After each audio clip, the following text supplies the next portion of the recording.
Assalamualaikum warahmatullahi wabarakatuh. Om Swastiastu, Shalom, Namo Buddhaya, Salam Kebajikan untuk kita semua. Saya Randy Setio Wahyudi MPD, dosen dari program studi S1 PG PAUD, Fakultas Ilmu Pendidikan Universitas Pendidikan Ganesha, yang saat ini sedang mengikuti sertifikasi dosen gelombang 1 dari Kemdikti Saintek tahun 2026. Video ini merupakan bagian dari pernyataan diri dosen dalam unjuk kerja Tridharma Perguruan Tinggi atau PDD UKTPT khususnya bidang pengajaran. Mata kuliah yang akan saya bawakan adalah manajemen lembaga PAUD yang sesuai dengan keahlian saya, yaitu adalah manajemen PAUD. Mata kuliah ini ditujukan untuk mahasiswa semester 5 program studi PG PAUD dengan kode mata kuliah PUDS 124504 yang berbobot 2 SKS, diselenggarakan sebanyak 16 kali pertemuan dengan rincian 14 kali pertemuan tatap muka, 1 kali UTS, dan 1 kali UAS. Mata kuliah ini akan membahas penyelenggaraan lembaga pendidikan anak usia dini yang mencakup karakteristik dan konsepsi peserta didik, dan juga tenaga kependidikan, konsep dasar dan elemen penyelenggaraan PAUD, manajemen pendirian, manajemen pemasaran atau promosi, manajemen input, proses output, serta pengawasan lembaga PAUD.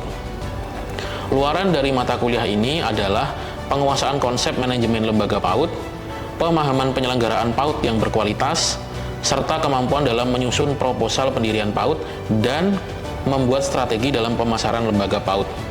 Adapun CPL dari mata kuliah ini adalah yang pertama, menunjukkan sikap bertanggung jawab atas pekerjaan di bidang keahliannya secara mandiri. Yang kedua, menginternalisasi semangat kemandirian, kejuangan, dan kewirausahaan. Yang ketiga adalah menginternalisasi nilai, norma, dan etika akademik. Yang keempat, mengorganisasikan sumber daya, monitoring dan supervisi, serta evaluasi program. Untuk CPMK pada mata kuliah ini adalah yang pertama, mahasiswa mampu memiliki pengetahuan tentang dasar-dasar manajerial. Yang kedua, mahasiswa mampu menguasai konsep dasar penyelenggaraan PAUD.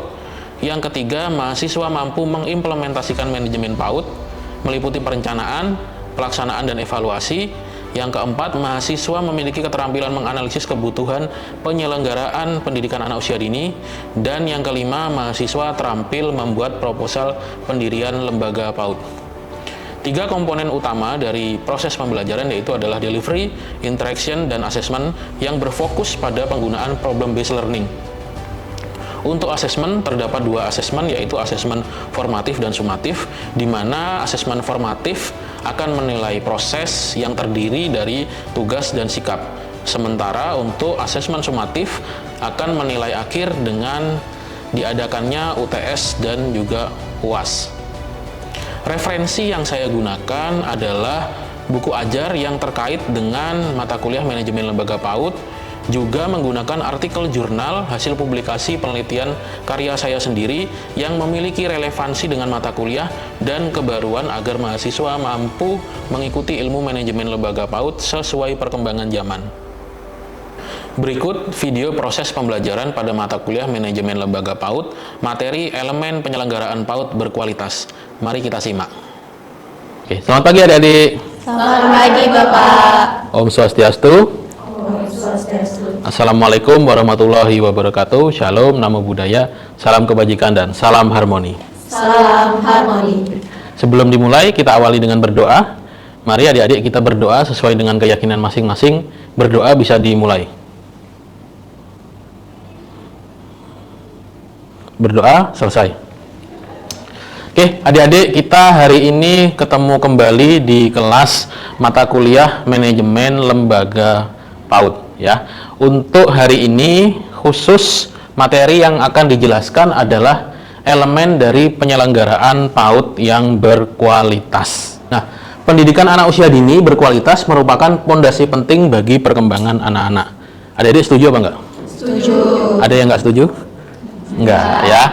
Lembaga yang bagus ya, yang baik tata kelolanya pasti punya output anak-anak yang bagus, terutama aspek perkembangannya. Nah, itulah tujuannya adik-adik belajar di mata kuliah ini ya, supaya adik-adik nanti, siapa tahu ada yang mau jadi kepala sekolah? Ada yang mau jadi kepala sekolah? Oh, enggak ada yang mau. Oh, mau, oke. Atau yang jadi punya yayasan? Nah, kalau jadi punya yayasan lebih enak lagi ya, lebih tinggi dari kepala sekolahnya ya. Ya kita tidak pernah tahu adik-adik ya, nanti ke depan siapa tahu adik-adik ada yang jadi kepala sekolah, ada yang mungkin mendirikan yayasan gitu ya. Jadi supaya adik-adik bisa mengelola PAUD dengan baik gitu ya, sehingga nanti output anak-anak yang dihasilkan juga anak-anak yang berkualitas. PAUD berkualitas mencakup penyelenggaraan yang terencana, sistematis, dan berpusat pada kebutuhan anak. Jadi semua penyelenggaraan PAUD itu, 3 kata itu yang harus digarisbawahi adik-adik: terencana, sistematis, dan juga berpusat pada kebutuhan anak. Terencana artinya setiap kegiatan ya yang dilakukan di lembaga PAUD itu harus benar-benar direncanakan dengan matang. Ya, apa penyebabnya, kenapa itu dilaksanakan, apa hasil yang ingin dicapai dari kegiatan itu, semua harus terencana. Ya, misalnya adik-adik pengen mengadakan parenting tentang gadget kepada orang tua anak gitu ya. Nah, itu mungkin adik-adik selidiki setelah di sekolah, oh ternyata anak-anak kok banyak yang main gadget, kecanduan gadget gitu mungkin ya. Sehingga perlu adik-adik mengadakan parenting ya dengan orang tua terkait penanganan masalah gadget kepada anak. Jadi terencana, tidak boleh asal-asalan ya.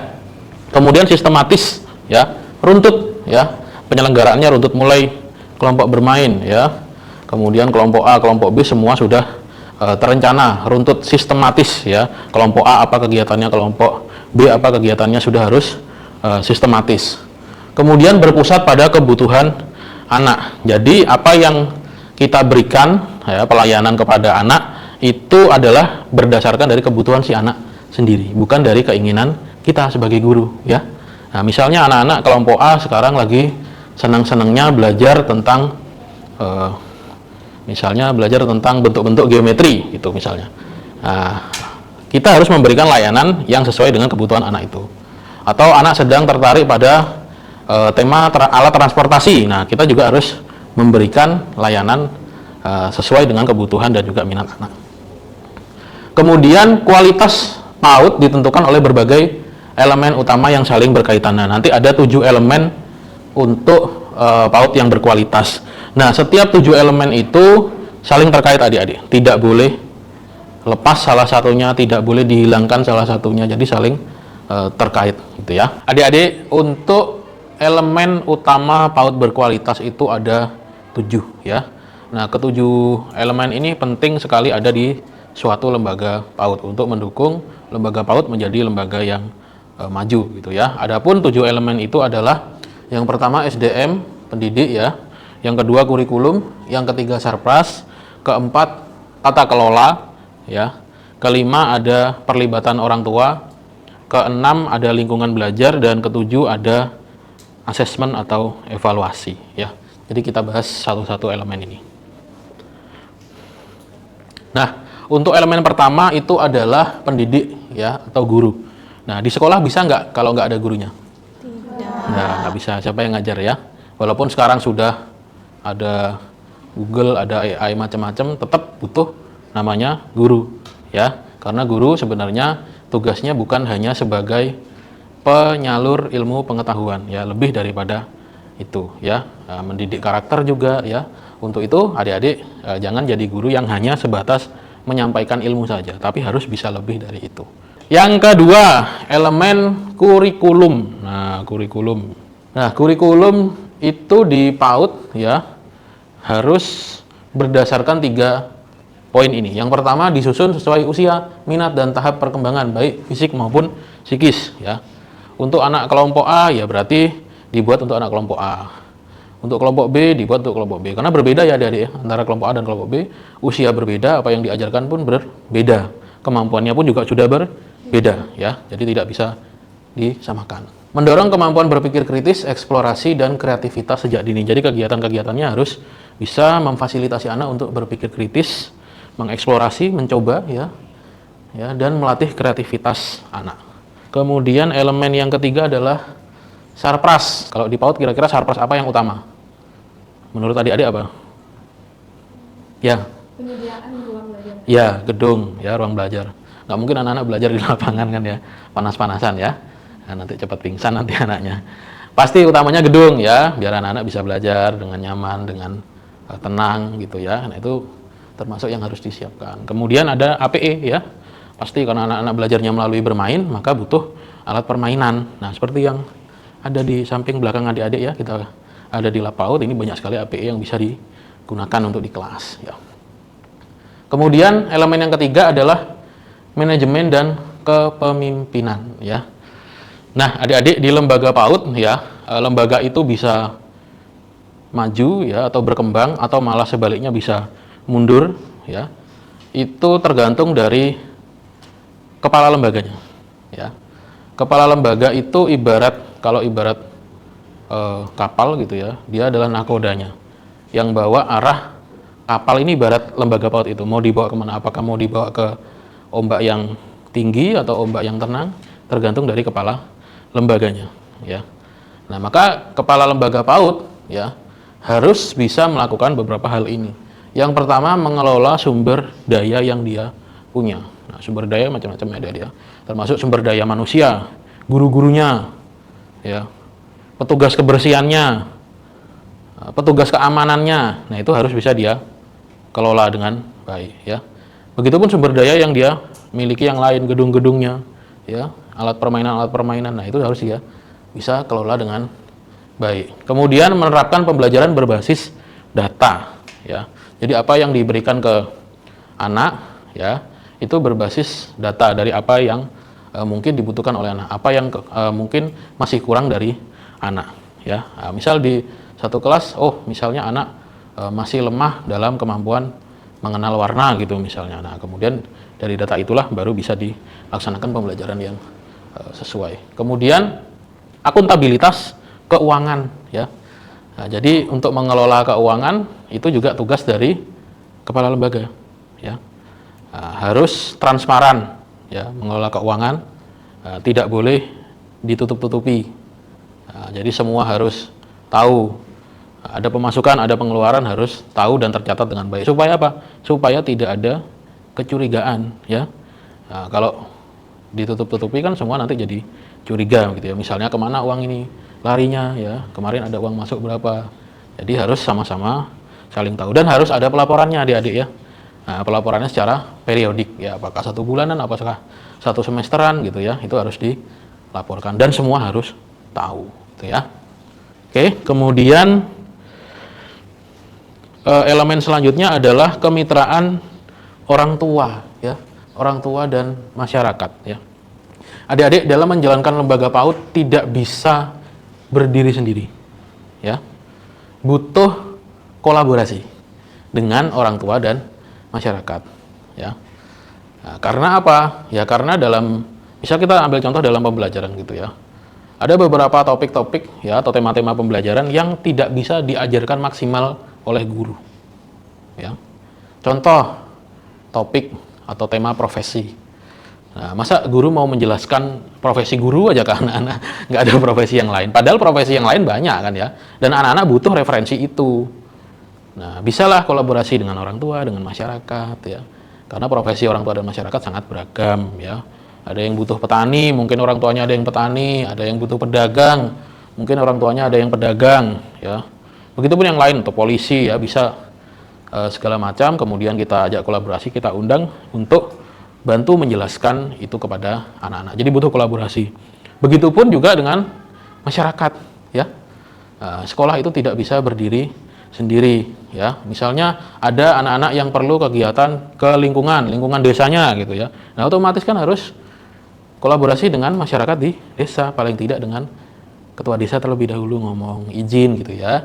Mungkin sekolah ini nanti akan ada kegiatan di desa di sebelah mana, di bagian apa. Nanti supaya masyarakat juga tahu dan bisa ikut terlibat di sana.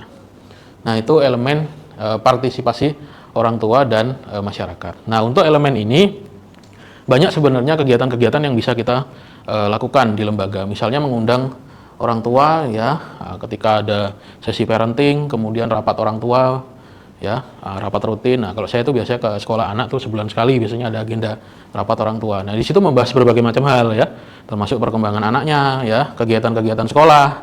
Jadi orang tua tahu ada komunikasi dengan sekolah. Kemudian perlibatan aktif masyarakat dan wadah komite sekolah. Nah, ini yang tadi sudah saya jelaskan, saya contohkan, misal ingin ke desa gitu ya, jadi butuh peran masyarakat di sekitar sana gitu ya untuk menerima kehadiran anak ya, melaksanakan satu kegiatan tertentu misalnya. Membangun komunikasi dua arah terkait perkembangan anak secara berkala. Jadi tujuannya untuk mengundang orang tua ya, itu tujuannya tidak lain ya ini, membangun komunikasi dua arah terkait dengan perkembangan anak. Jadi perkembangan anak akan disampaikan ke orang tua ya, sehingga orang tua bisa menindaklanjuti ketika di rumah ya. Jadi tidak selesai di sekolah tapi juga ada tindak lanjut di rumah. Kemudian elemen yang selanjutnya adalah lingkungan belajar yang aman dan ramah anak. Nah, kalau adik-adik tahu ya, tema MPLS tahun ini apa? MPLS? Nggak tahu? Oh, udah lama nggak ya jadi siswa baru ya? Iya. MPLS ramah gitu kan temanya. Nah, itu sudah banyak sekali digaungkan, dipakai di sekolah-sekolah gitu ya. Jadi tidak seperti dulu ya, zaman saya mungkin ya. Sekarang sangat humanis MPLS-nya. Nah, lingkungan belajar itu bukan hanya fisik ya, tapi juga psikis ya. Lingkungan belajar fisik ya, yang terlihat oleh adik-adik ini dah ya, bangunan, APE, meja, layar ini ya, itu yang fisik yang bisa terlihat.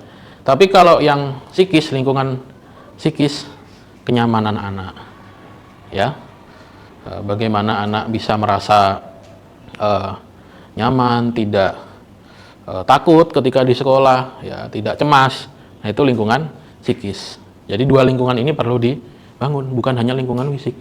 Percuma kalau sekolahnya gedungnya besar gitu ya, tapi banyak kasus bullying di sana. Wah, anak datang ke sekolah takut, nggak kayak di rumahnya gitu dianggap ya, karena dia merasa tidak aman ketika di sekolah. Jadi pastikan dua lingkungan ini dibangun dengan baik ketika di sekolah, baik itu lingkungan fisik dan juga lingkungan psikis.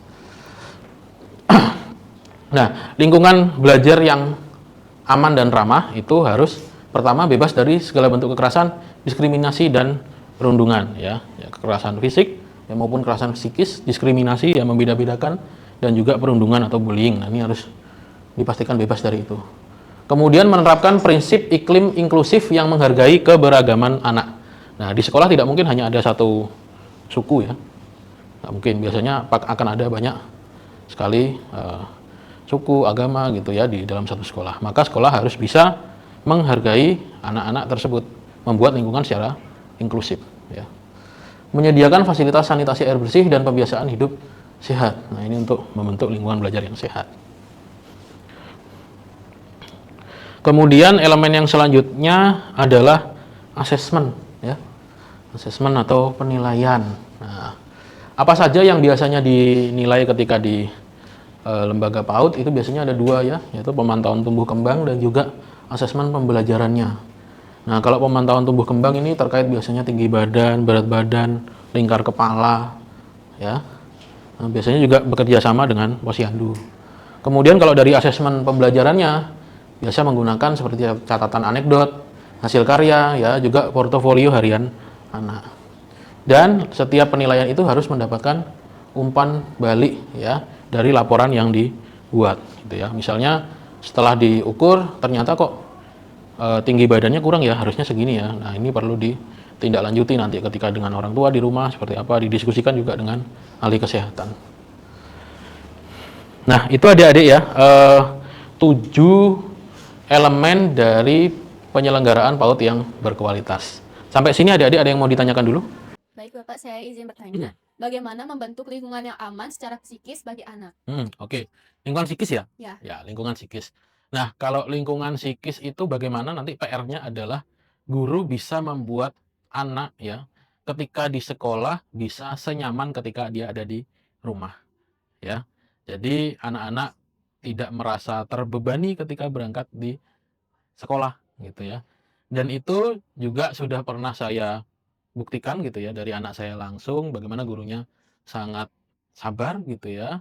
Sabar menerima anak saya gitu, sehingga dia merasa nyaman sekarang ketika di sekolah. Beda dengan awal-awal gitu ya. Kalau awal-awal kan mungkin butuh penyesuaian lagi gitu ya. Tapi kalau sekarang sudah sangat nyaman ketika di sekolah, sehingga pagi-pagi pengennya cepat-cepat ke sekolah gitu ya. Kalau bangun sudah minta mandi pengen ke sekolah. Jadi bagaimana guru bisa membuat lingkungan sekolah itu seperti anak berada di rumah, nyamannya sama gitu ya. Anak-anak senang, tidak takut ketika berangkat ke sekolah ya, punya teman-teman yang peduli ya, guru-guru yang peduli sehingga merasa guru-guru itu adalah orang tua mereka. Karena mereka sama-sama diperhatikan ketika ada di rumah maupun ada di sekolah gitu ya.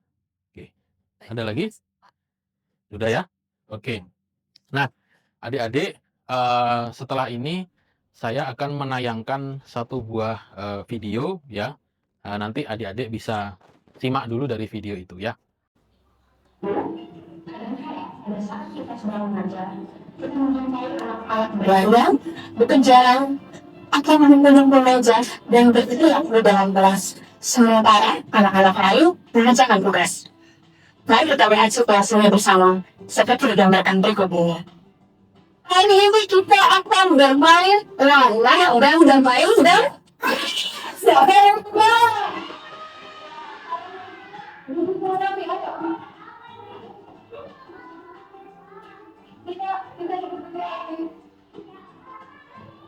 Demikian pelajarannya. Yang belum kebagian bersabar, semuanya masih galak.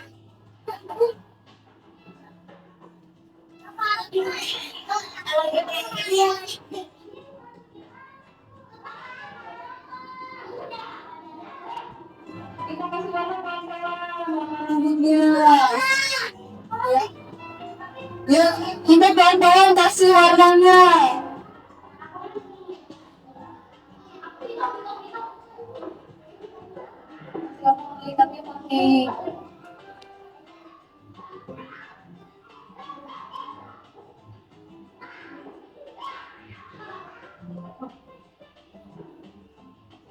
Ada sesuatu. Ya. Adik-adik, sekarang tugasnya adalah adik-adik mengidentifikasi ya. Kira-kira dari video tersebut apa saja kesalahan-kesalahan yang terjadi atau kasus-kasus yang terjadi ya. Nah, silahkan diidentifikasi, kemudian kira-kira dampaknya apa, penyebabnya apa ya, dan kira-kira masalah itu menyangkut elemen PAUD berkualitas yang nomor berapa ya, atau yang mana. Tadi kan ada 7 elemen lembaga PAUD berkualitas. Nah, kira-kira dari masalah yang ada di video tadi itu terkait dengan elemen yang mana? Nanti coba adik-adik identifikasi ya. Sekarang adik-adik coba buat 3 kelompok ya. Nah, ini udah pas ya, sesuai meja aja ya kita ya. Nah, buat 3 kelompok, ini kelompok 1, kelompok 2, dan kelompok 3 ya. Coba masing-masing kelompok berdiskusi dengan anggota kelompoknya. Kira-kira masalah apa tadi yang didapatkan dari di video ya. Kemudian kalau dikaitkan dengan 7 elemen lembaga 7 elemen PAUD berkualitas tadi, kira-kira masalah itu masuk di yang mana? Elemen yang mana? Ya. Nah, adik-adik silakan cari juga faktor penyebabnya ya dan dampaknya apa. Kemudian nanti adik-adik coba buatkan tabel seperti ini ya. Nah, setiap kelompok pakai satu kertas saja ya. Pakai satu kertas, buat tabel seperti ini dan mulai mengisi tabelnya. Kira-kira masalah pertama dari video ini, elemen PAUD berkualitasnya yang mana? Ya, penyebabnya apa, dampaknya apa, solusinya apa ya. Nanti coba dicatat di sini dapat berapa masalah ya. Oke, silahkan boleh mulai bekerja atau berdiskusi ya. Oke, adik-adik sudah selesai ya? Ya, oke. Saya pengen tahu hasil diskusi yang sudah adik-adik kerjakan di setiap kelompok. Kita mulai dari kelompok 1, silahkan. Baik, sebelumnya terima kasih atas kesempatan yang sudah diberikan pada kelompok kami. Kami dari kelompok 1, di sini saya hadir untuk memberikan hasil diskusi kami. Yang dimana pada video yang telah ditampilkan tadi, kami menemukan 2 permasalahan. Yang dimana yang pertama itu mengenai anak tidak fokus ketika pembelajaran. Yang dimana elemen PAUD yang termasuk di sini yakni mengenai lingkungan belajar dan SDM pendidik. Yang dimana penyebab yang bisa identifikasi terhadap permasalahan tersebut, yakni mengenai metode pembelajaran yang kurang menarik, yang dimana mengakibatkan dampaknya ini menjadi anak tersebut menjadi tidak fokus, yang dimana solusi yang dapat kita lakukan apabila menemukan permasalahan tersebut, yakni dengan menggunakan metode yang lebih menarik dan interaktif, yang dimana contohnya seperti tadi di video bahwa kegiatannya yakni mewarnai. Kita bisa melakukan kegiatan tersebut mungkin dengan menggunakan bahan alam sehingga anak menjadi lebih tertarik untuk melakukan pembelajaran tersebut. Mungkin sekian yang bisa saya sampaikan. Terima kasih. Ya, oke. Oke, adik-adik dari kelompok 1 ya, tadi yang saya tangkap menemukan 2 permasalahan ya. Yang pertama adalah permasalahan terkait metode mengajar yang diajarkan guru ya, mungkin dianggap membosankan gitu ya, sehingga anak-anak bisa rame ya, ribut ketika ada di kelas, membuat pembelajaran jadi tidak kondusif ya. Kemudian yang permasalahan yang kedua adalah tentang penataan meja ya, meja kursi yang dianggap terlalu mepet gitu ya, sehingga itu menyebabkan anak-anak yang kurang bisa bergerak dengan bebas sehingga mengganggu anak-anak yang lain. Mungkin itu yang saya tangkap. Terakhir kelompok 3, saya persilakan.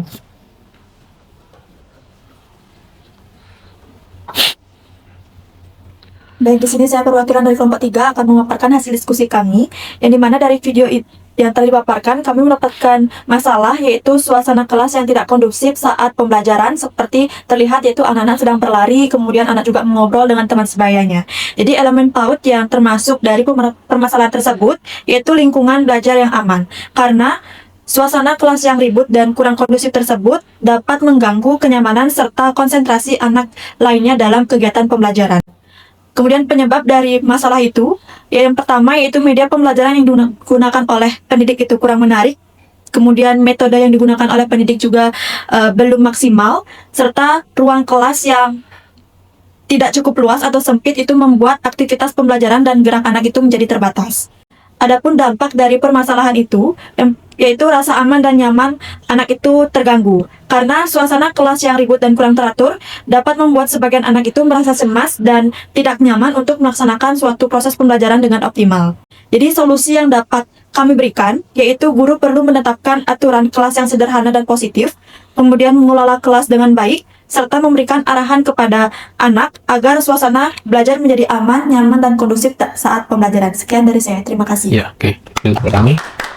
Oke, dari kelompok 3 ya, permasalahannya sama dengan kelompok 1 dan kelompok 2, tapi ada solusi baru yang ditawarkan, yaitu adalah membuat aturan kelas yang positif di kelas, di mana itu harus disosialisasikan ke anak-anak, disampaikan dan bisa disepakati bersama supaya kelasnya bisa menjadi lebih kondusif ya. Oke, tadi semua kelompok sudah maju ke depan, sudah menyampaikan hasil diskusinya. Saya rasa hasil diskusi yang disampaikan sudah sangat bagus. Semua kelompok sudah bisa mengidentifikasi permasalahan dari video yang sudah saya tampilkan tadi, ya, beserta keterkaitannya dengan elemen PAUD berkualitas yang mana gitu ya, yang nyambung dengan permasalahan tersebut. Juga sudah diberikan solusi-solusi yang konkret dari setiap permasalahan yang sudah ditemukan. Oke, adik-adik, terakhir saya akan memberikan tugas untuk adik-adik ya. Tugasnya adalah nanti adik-adik silahkan mencari satu artikel dengan topik manajemen lembaga PAUD di suatu sekolah ya. Kemudian silahkan adik-adik baca ya, adik-adik review, kemudian adik-adik rangkum menjadi 1 halaman saja ya. Cukup 1 halaman saja. Silahkan dibuat dalam file PDF ya, kemudian dikumpul dijadikan satu melalui ketua kelas atau koordinya ya. Jadi dikumpulnya minggu depan. Oke. Jelas adik-adik dengan tugasnya? Ya, oke. Mungkin itu yang bisa Pak Randy sampaikan untuk materi hari ini tentang elemen PAUD yang berkualitas. Jadi kalau bisa Pak Randy simpulkan, elemen PAUD berkualitas itu ada 7 ya, dan semua saling berkaitan, tidak bisa dipisahkan atau dihilangkan salah satunya.